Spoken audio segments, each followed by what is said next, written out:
Learn to be super successful. Subscribe to my channel, Meathead.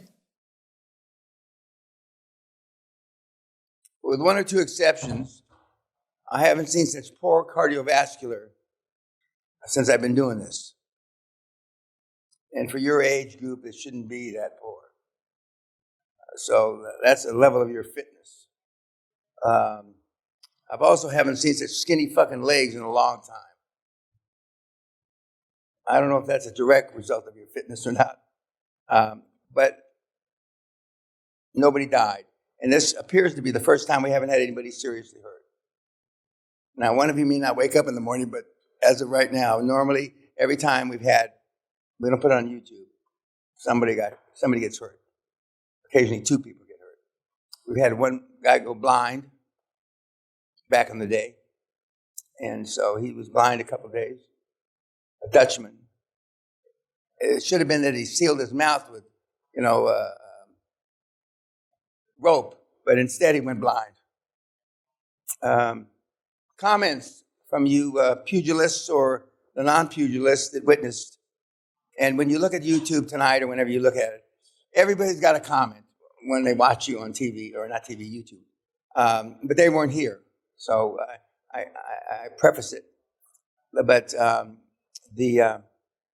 nothing that you're going to experience, there's going to even, no parallels whatsoever of the fighting and the cold calling or whatever you deem to be the most hard for you in this program. And not everybody deems the cold calling to be the hardest. Some people say the acquisition of a chairman, or as you remember Peter saying, he was thrilled when some of these big guys took his call. And it depends where you're coming from. And so since it's hard for me to even say it, had to sell candy at malls to be able to buy his kids Christmas presents. To me, that's pretty fucking remarkable that people have to do that. But there are people that are a lot worse off than Peter was. I'm sure some of you know some of them, and I'm sure some of them are in your family. So I normally say this in the next couple of, I'm going to say it now. Family outings are death to you. Because poorness rubs off. And except for some of the guys that you and I shared knowing, unless you're going to a family outing at their place or on their island, family outings are death. Because it brings all the things back that you're trying to get away from, if you're following the program as best as you can. But unlike Alcoholics Anonymous or Drug Anonymous, which I've had relatives and I've attended both meetings, my name's Dan Peña, I'm an alcoholic. I've been sober 3 days, or 3 hours, or 3 minutes. Or I've slipped. And then they say, I'm okay, you're okay, and they hug you, and they do a jelly roll. This is not a jelly roll program.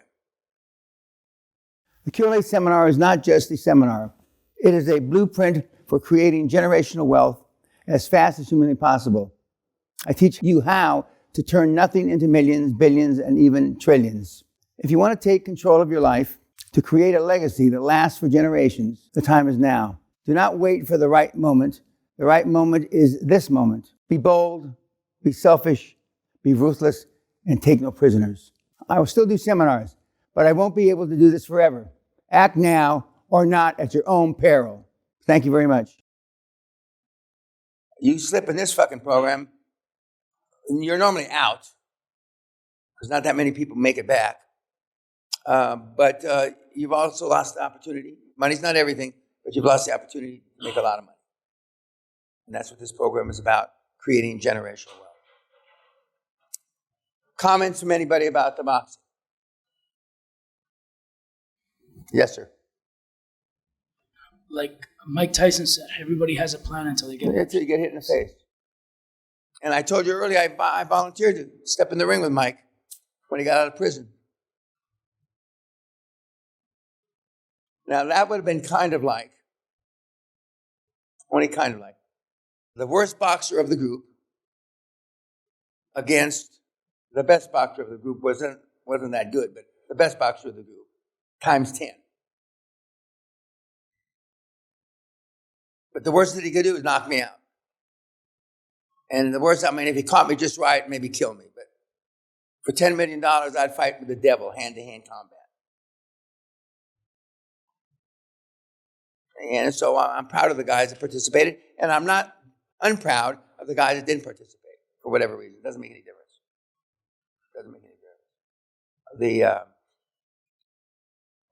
But it's, fortunately nobody got hurt. Don't die on me in the sleep, please. But nobody got hurt, and I consider it a plus. But I'm pissed off that they wipe all the fucking blood off the goddamn. My housekeepers think that's untidy. So but we would have a lot of blood on there over the last several years. But it's a good form. Now, some of you are engaged in martial arts. One of you has parents that are black belt, blah, blah, blah. My recommendation, if box is the best way. Full contact boxing is the best way to sharpen up your skills. But a couple of you, the referee is my coach, and a couple of you sounded like an 80-year-old man fighting a professional, like when I fight with him. But that's okay. That's okay. You'll relate back, maybe you won't. Of all my mentees I have, I've got thousands, I'm the only guy that doesn't meditate. Everybody has some form of meditation except me. I don't need that, because I am God. I would engage all of you to think about boxing. A few of you have some better skills. That's great. And some of you have no skills. That's okay. But the fact that you're out there, and if you continue to do it, full contact, so you're getting hurt, you'll learn a lot about yourself and how far you can push yourself. And but y'all did fine. When you go back and look at some of the films from the prior, or previous, I should say, podcasts of the boxing, you'll see that it varies in skills from 1 to 10, 10 being the best, and 1 being next to nothing. And some of you who are back for the second time, you're going to be back for the second time. You'll see the difference. But it's always a good effort, and it'll be good things for you to talk about tonight during cocktails and dinner. Now, why do you think we're set up for dinner in there tonight, right? Are the tables set up? Why do you think you like the dormitory setting better than that setting? Why do you think that is?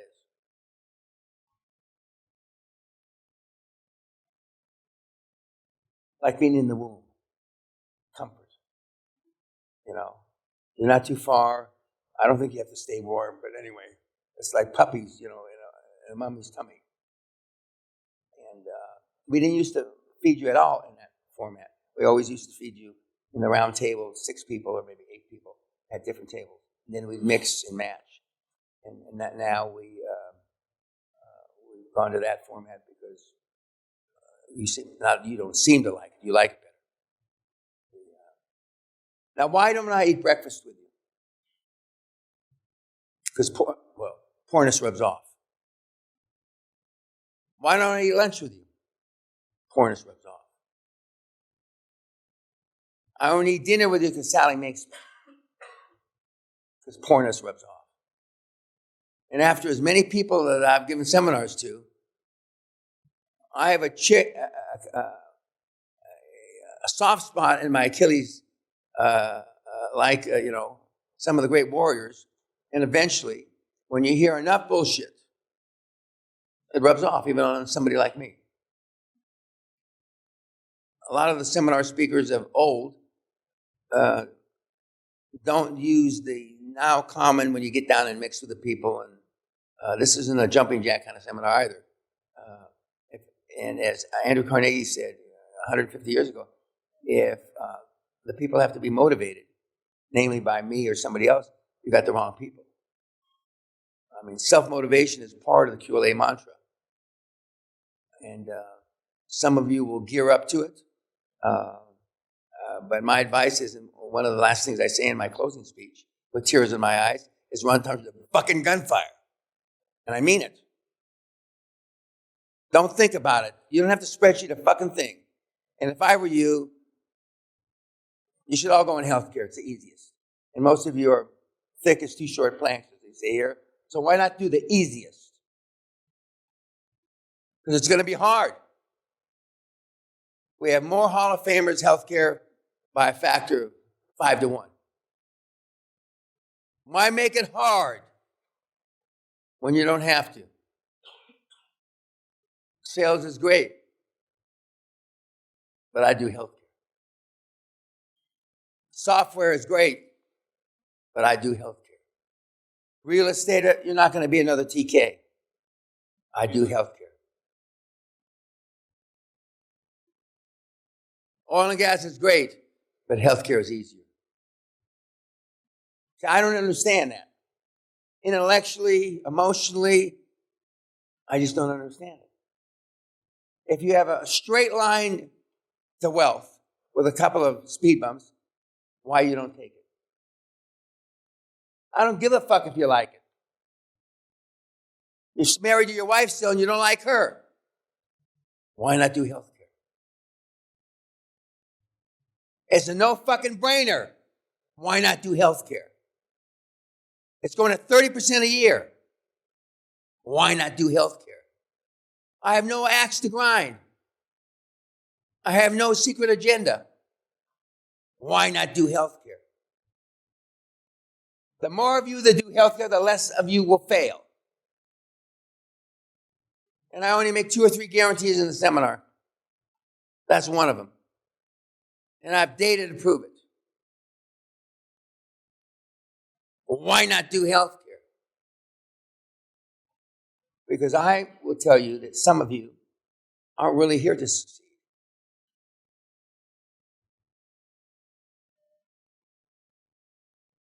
You're not here to give yourself your best shot.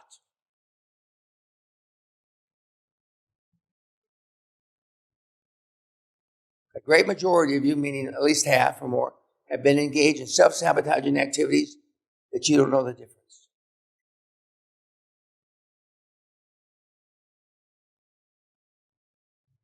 I'll make 2 or 3 more pleadings like this before the week's up.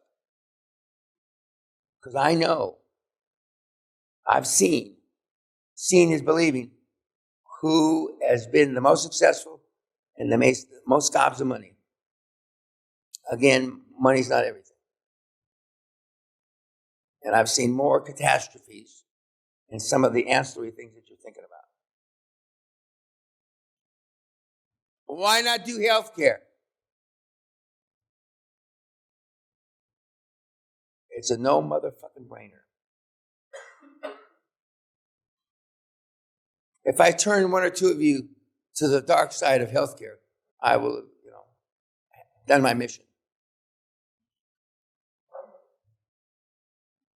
And you'll point to Marcus Bauer, you'll point to TK, you'll point to a number of the other, then I'll point back at Peter Harasti, the Forrest Gump of Hungary, who had to sell candy at a motherfucking mall to buy his kids some Christmas presents.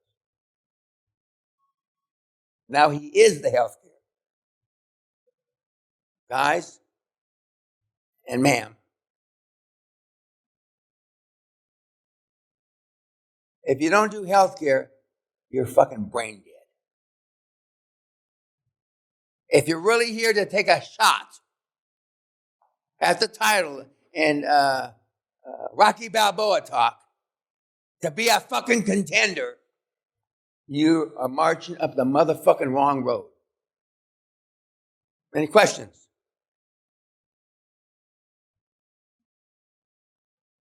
Ask your dad. I know what he'll say. Now, your brother's already stuck in construction, He wants to exit and go into healthcare in America. Asked me if I'd be his chairman. I'm probably conflicted because I got 82 healthcare things in America.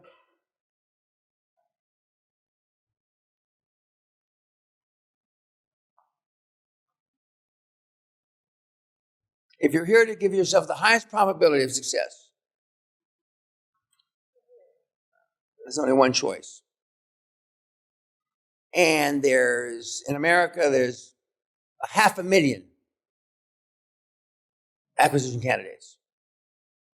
In Europe, all of Europe, is about 500,000 acquisition candidates.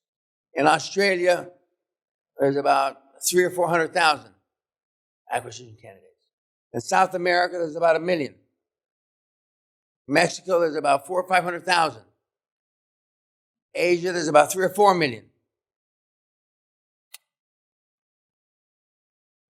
It's like going to Vegas and betting against the house. Why would you do that? And I have nothing to gain other than my numbers, selfishly, so you understand that. Because I'm headed for more trillions. It takes a whole bunch of you to add up to 1 trillion. But it's possible. It's possible.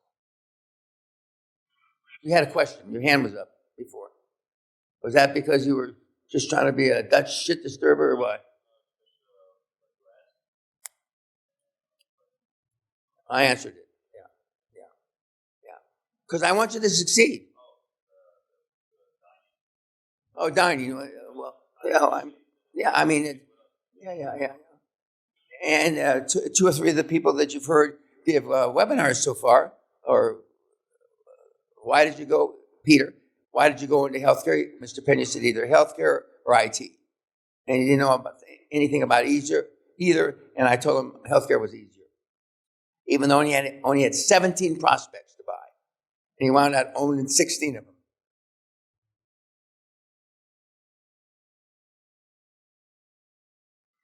Well, if there's no questions, I don't want to start a new subject. Tonight, before dinner, our guest speaker is going to tell you why he picked healthcare. And I probably didn't give a dissimilar talk about 6 years ago to the day when he was here. And his deal's morphed a little within healthcare, which I'm sure he'll explain to you. And then he'll do it again tomorrow. But guys, rethink your position. Now, we have a lot of people that start off in whatever and wind up in healthcare after wasting 2 or 3 years. That's what I don't want to see. Because not everybody is able to flip into healthcare because they've already wasted 2 or 3 years. I've seen that for over 30 years. And what your brother wants to do is not dissimilar to some of the other guys that are successful in another roll-up. But your brother would be the first to suggest that manufacturing and those things that he's involved in are a motherfucker. Thin margins. 2 or 3 year projects. I mean, okay, guys, if there's nothing else, I'll see you at 7. Who's my 5:30? 6. 6:30. I want to say 7, but anyway. The last seminar I said 5:30. 3 guys raised their hand. I look at Kat. 6, nobody raised their hand. 6:30. Then I said 7, 2 people raised their hand. I haven't had a 7 o'clock appointment since Moses. So at least we got the times differentiated correctly. For those of you that have to go, get, not dressed, but formalized, so to speak, I will see you. Well, in fact, all of you, I'll see you at 7.